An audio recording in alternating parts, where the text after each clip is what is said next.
First of all, I want to give you a hint. Yeah, you often ask about subtitles and English subtitles, and now we have them, but not in this video because we have to make them step by step. And so check out the first videos of Piranha Becken TV. There you can find some English subtitles now. Ja. Bam! Das Spiel ist draußen und es kommt in den Laden. Man gibt kleine Packungen, dann gibt es große Packungen. Ne? Und die großen Packungen, da ist dann auch mehr Stuff drin und nicht nur das Spiel. Und darüber wollen wir uns heute unterhalten. Ja? Das heißt also, über die Collectors Edition. Ja, absolut. Was macht denn der da jetzt? Ne? Okay, pass auf. Collectors Edition. Das ist immer ein heißes Thema. Vielleicht können wir das noch mal einmal einordnen. Ja? Wo steht so eine Collectors Edition eigentlich in unserer Produktion? Welchen Stellenwert hat die? Und wann hast du damit zu tun? Spät. Völlig vom Kopf gestoßen. Ich habe Also- hier irgendwie so ein... das ist irgendwie so... Ich habe Furchtbar. Okay. immer so eine Latenz.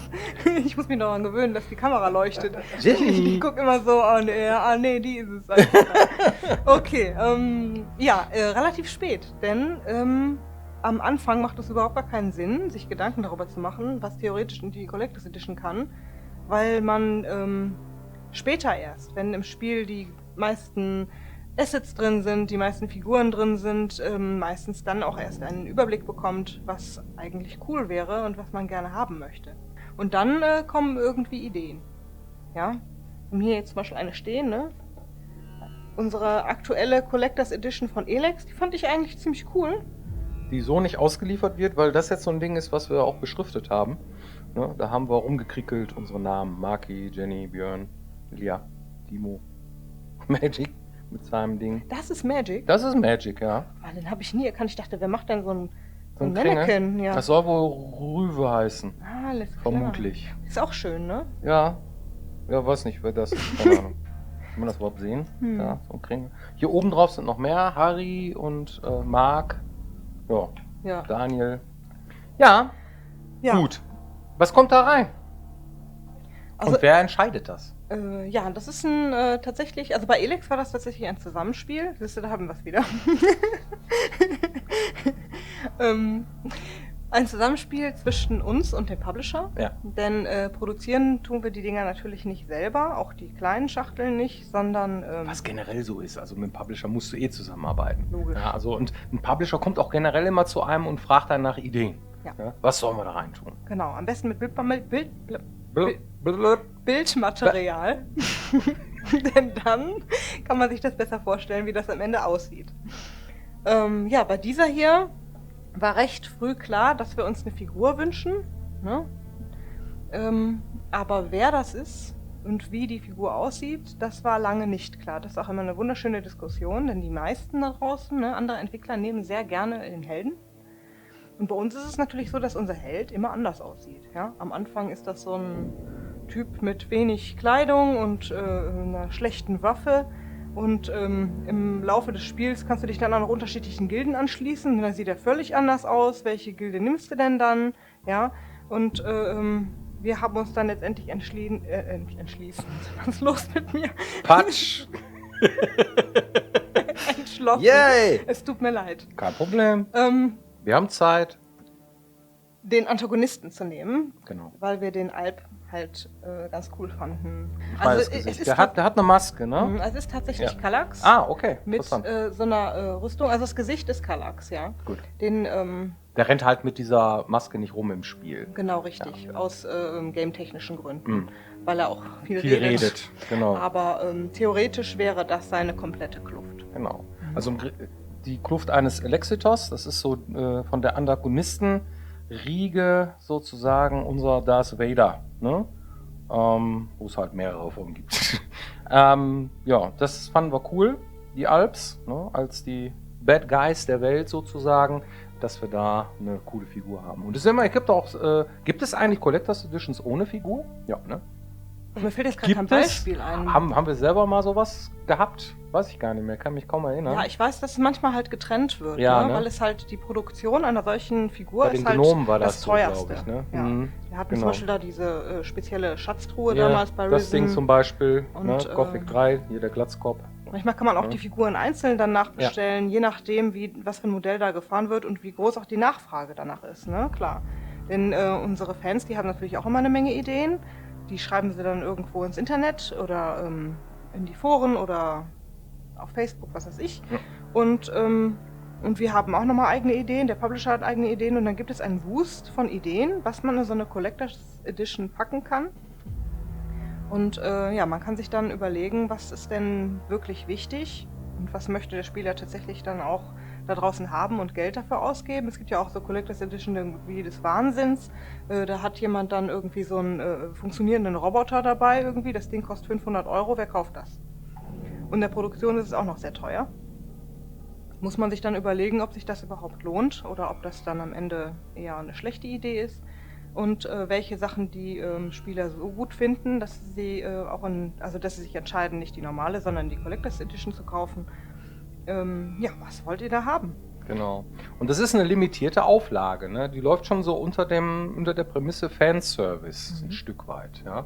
Gibt natürlich auch Leute, die sagen, wenn ich mir ein Spiel kaufe, dann nur eine Collectors Edition, die ich dann auch cool finde. Ansonsten lade ich mir das Spiel halt bei Steam runter oder sowas, ne? Weil die physikalischen Boxen, sage ich jetzt mal, die sind ja, die gehen ja zurück, wenn man die so verkauft. Es gibt immer noch Leute, die gerne Schachteln im Schrank stehen haben wollen. Wir, ne, sind so Vertreter. Wir möchten gerne die Spiele auch so haben, obwohl wir haben mittlerweile auch so viele Spiele gedownloadet, ne? Also Sachen, die zum Beispiel nur zum Download da sind, also die man so gar nicht als Schachtel kaufen kann oder erst später kaufen konnte, die haben wir dann auch so gekauft. Das stimmt, ja. Naja, ist das eine Auflage von, wie viel hatten wir da? Weiß ich gar nicht. Ne? Also von dieser hier, die war ziemlich schnell vergriffen. Ja. Ne? Also in Größenordnung 10.000 Stück oder sowas? Oder wie viel Ein bisschen mehr waren es diesmal schon. Ja? Mhm. Okay. Weil wir uns auch dazu entschlossen haben, nicht nur die PC-Version als Collectors Edition anzubieten, Ja, sondern richtig. auch die beiden Konsolen. Richtig. Was ist das hier? Und, Ach, das sieht man, dass es die PC ist, weil hier dieser Genau. Rand hier jetzt so diese Kleriker-Alb-Schrift ist.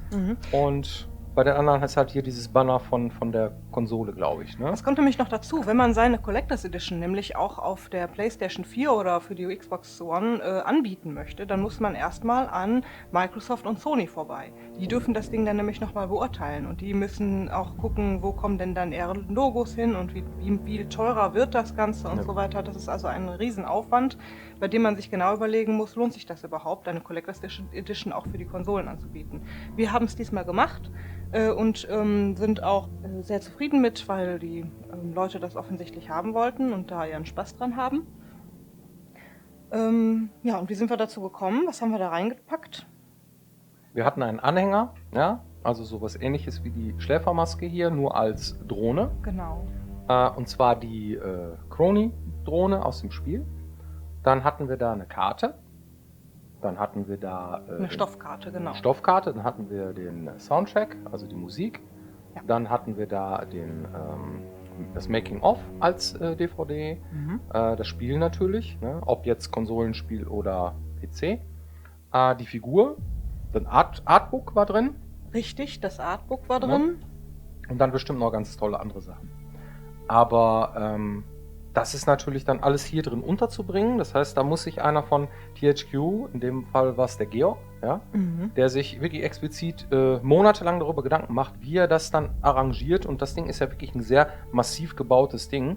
Ja. Das ist jetzt kein Holz oder so, aber Das das ist auch ist immer schöner, richtig wenn das massiv fette- ist irgendwie und genau. das hier eine feste Scheibe ist, als wie so eine Schrumpelfolie Ja. oder so. Dann sieht es nämlich schnell aus wie ein Kinderspielzeug. Das möchte man ja auch nicht. Genau. Das ist dann von unserem Key Artwork dann auch abgeschaut, diese Linien hier, die Dinge voneinander trennen. Ja, unser Key Artwork haben wir ja hier so, ne, dass wir das so in diesem Design so ein bisschen haben. Und das ist natürlich ein Riesending immer. Man kann natürlich irgendeine Packung nehmen, aber das ist ja schon wichtig, dass es irgendwie einem auch gefällt am Ende des Tages. Man sich auch im Schrank stellen möchte und nicht nur die Figur. Also da ist schon eine ganze Menge Arbeit drin. Wir können ja mal so ein bisschen gucken, was die ursprünglichen alten Vorschläge waren und welches wirklich tatsächlich in die Collectors Edition von Elex geschafft haben. Also, Schlüsselanhänger, Drohne hatten wir als Vorschlag. Dann gab es noch den Vorschlag, das Ganze als Taschenlampe zu machen. Das heißt eine Drohne, die man irgendwie mit so einem Laserpointer, aber die hat es leider nicht geschafft. Ja, weil die Produktionskosten dann doch die Idee überstiegen haben. Wo wir bei der Drohne sind, die Drohnen sind die Köpfe von den Kampfmaschinen. So, ja, das sind die Typen, die rumlaufen und auf die schießen, also die Kampfmaschinen. Mit abnehmbarem Kopf als Figur hat es auch nicht in die Collectors Edition geschafft, weil wir den Kallax cooler fanden, einfach. Dann Drohne als Kette, haben wir gerade gesagt, hat es reingeschafft, ne, Schlüsselanhänger. Dann hätten wir ein Monster-Quartett, ne? Das heißt ein Quartett, Kartenspiel mit entsprechenden Monstern war... Spielt man heutzutage eigentlich noch Quartett? Das ist eine gute Frage. Vielleicht kommentiert ihr das mal darunter, ob man sowas wirklich noch irgendwie... Also ich habe es noch gespielt, aber gut, ich bin auch ein alter Sack. Ich habe das auch noch gespielt. Ja, gut. Energieriegel war ein Vorschlag, ja. Die haben wir dann nachher auf der Convention verteilt. Das waren diese Müsli-Riegel, wo Elex drauf stand. So, jeder Elex-Riegel gibt dir Energie und so, ja. Ja, gut. Okay. Lebensmittel in Collectors Edition ist immer so eine schwierige Sache. Die gammeln nämlich. Eine Bierdose wollten wir reintun. Ne? War auch so ein Vorschlag von irgendwem. Ach super, aber das ist auch eher so ein Messeding. Ja. Aber ich glaube, die Bierdose, die hat es dann nirgendwo hingeschafft. Süßigkeiten, Energie, Alkohol, Stim-Spritzen, irgendwas in der Art. Also diese von den Outlaws-Zeugs hat es auch nicht reingeschafft. Ein Elex-Kristall, ja, so ein Ding, was man sich so als Beschwerer irgendwie auf den Tisch stellt, war in der Diskussion. Das war auch sehr schwierig, weil bis zuletzt eigentlich gab es nicht den Elex-Kristall. Ja. Also es gab zwar Elex in der Welt und es gab Elexit in der Welt und das kann man auch aufsammeln als Item, aber irgendwie was davon ist denn jetzt das Elex-Item? Und weil das erst sehr spät klar war, wie das aussieht. Also im Groben schon, aber halt ausdesignt und fett mit Artworks und so weiter. Und so weiter, dass man das denen hätte schicken können. Das hat halt super lange gedauert und dann irgendwann ist diese Idee halt vom Tisch. Ein Magnet-Mana-Schrein, also das Ding, was bei dieses Gebäude, was bei den Berserkern in Goliath steht, mit dem Gekrüngel da oben, stand zur Diskussion, hat es auch nicht in die Collectors Edition. Das war eine ganz geile Idee, weil es gibt so Magnete irgendwie, die schweben dann aufeinander und dann hätte man dieses Ding schwebend irgendwie, aber das dann wieder zu produzieren, naja. War eine gute Idee. Das war Jennys Idee jetzt hier, Urzeitkrebse. Vielleicht kennt ihr noch dieses alte Ypsef-Dinger, ja, die Urzeitkrebse, ja, die man dann irgendwie da reinpacken sollte in das Ding. Und ja, weil wir ja jetzt auch Elex, ne, und postapokalyptische Welt, nur die Urzeitkrebse überleben das Ganze so und die Kakerlaken, na gut, okay. Ja, vielleicht ein bisschen weit hergeholt. Ja, vielleicht. Ich fand's lustig. Ja, einfach, okay. Es ist halt Brainstorming, so wie das nun mal so ist. Ein Drohnenroboter, ne, irgendwie hatten wir schon. Dann T-Shirt, klar, ne? Ja. Hatten wir uns auch überlegt, aber das hat es dann auch nicht geschafft. Zauberhandtücher. Das Problem mit Kleidung ist auch einfach die verschiedenen Größen. Ne? Also wenn du so ein Ding in die Collectors Edition passt, irgendwie, dann musst du jemand, der das vorbestellt, irgendwie seine Größe dann. Naja, und Zauberhandtuch und Zauberbanner, das sind ja diese gepressten Stofflappen, diese dünnen irgendwie.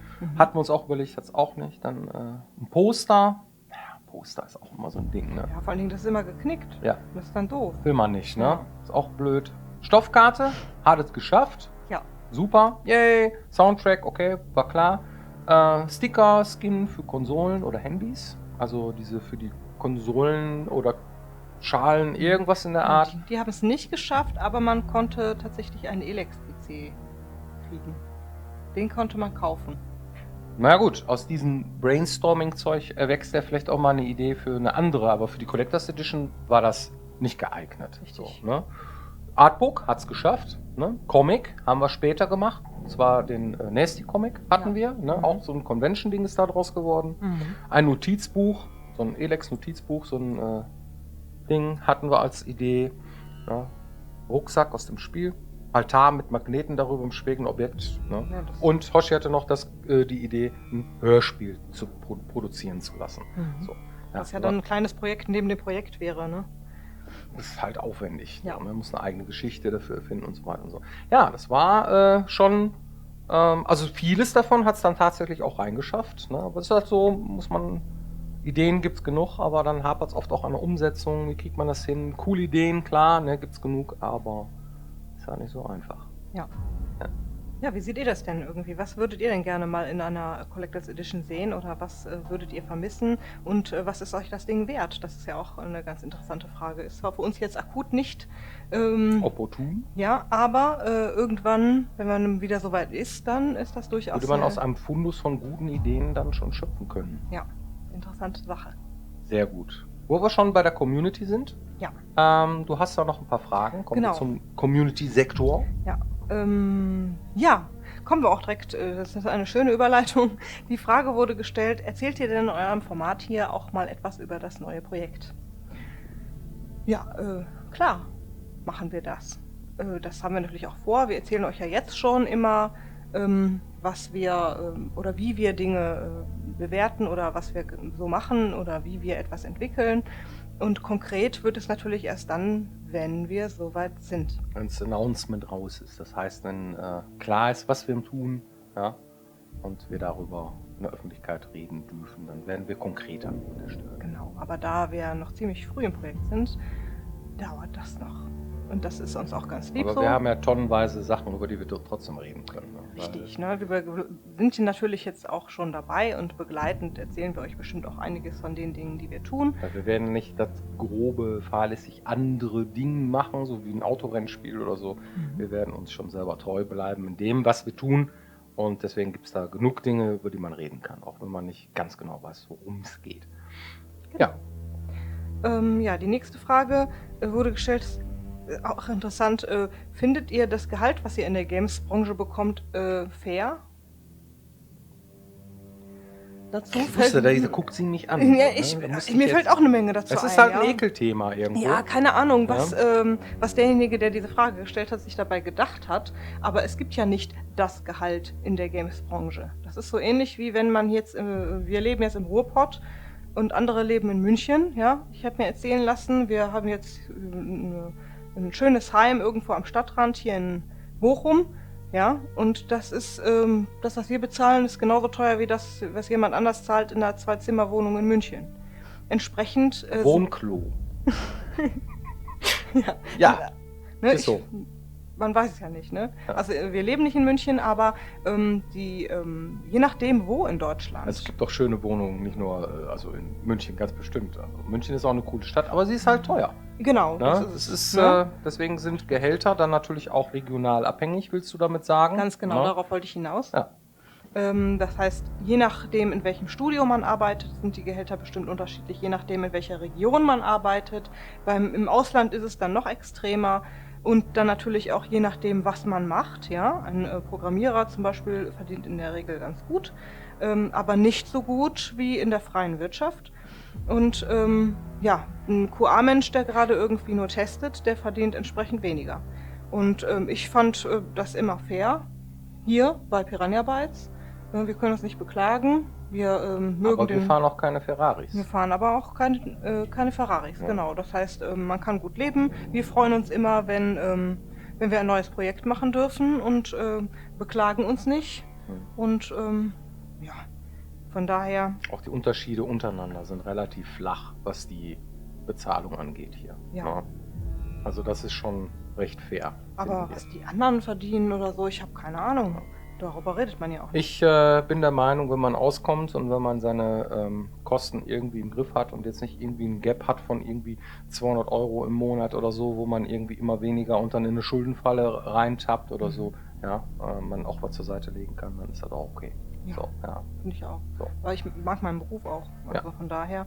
Ja, das ist auch der Preis, den du bezahlst dafür halt, ne? So ein bisschen, ne? Dass du so den Hobby zum Beruf machst und dann entsprechend in der Games-Branche allgemein halt weniger verdienst, als jetzt, wenn du in der freien Industrie bist. So. Ja. Wir sind ja auch freie Industrie, aber halt, ne, nicht diesen Ja, in diesem Spaßfaktor dabei Wirtschafts- hast. ja, So mhm. ein bisschen, ne? Also wer in die Games-Branche will, weil er damit den Reibach machen will, das ist vielleicht nicht so klug. Da gibt es bessere Ideen. Da kann man bestimmt was anderes machen, womit man mehr Geld verdient. Gut, Aber deswegen ist es trotzdem in Ordnung hier. kommen wir zur letzten Frage. Ja, für die letzte heute. Frage ist, wie erlebt ihr denn einen Launch? Ist die Frage.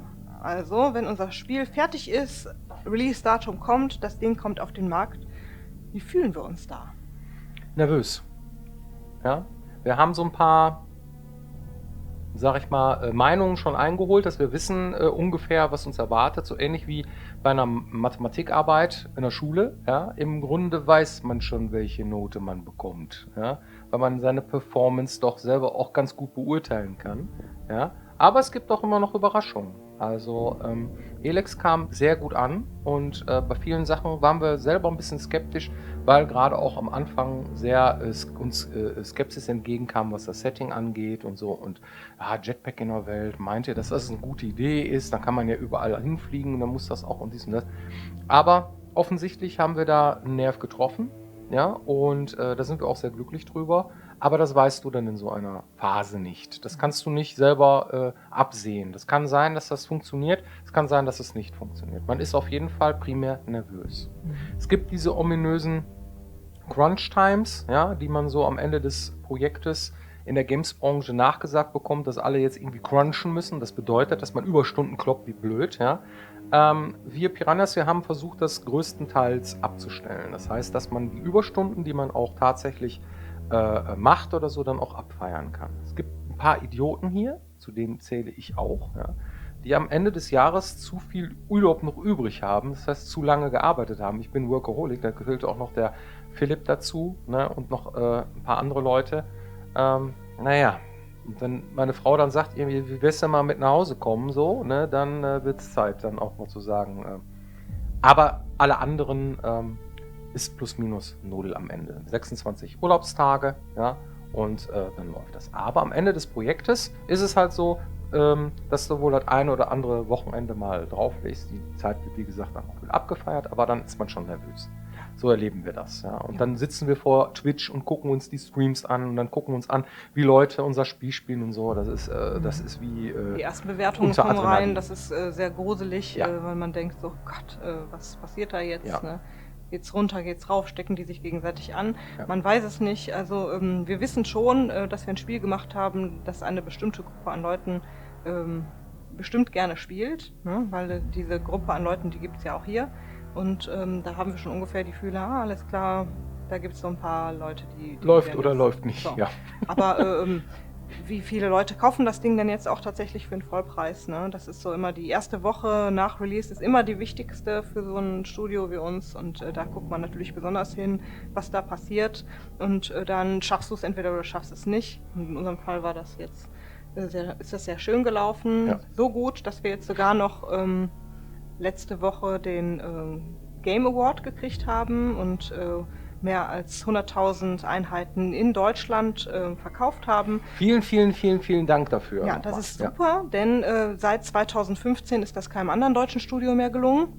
Entsprechend waren wir da happy, sehr glücklich. Yay! Und sind jetzt auch wieder mit Elan beim nächsten Projekt. Genau. Gut, wir hoffen, dass wir eure Fragen damit beantwortet haben. Schreibt ruhig eure Kommentare und weitere Fragen unten rein. Für heute war es das mal wieder. Wir hoffen, es hat euch gefallen und bis zum nächsten Mal. Vielen Dank. Scheiße. Was denn? Ich muss niesen. So. Sind wir verheiratet oder? Sorry. Hä? Mein Mann muss niesen? Wie ist das denn? Gut. Hui! Ja. Können wir? Noch einen?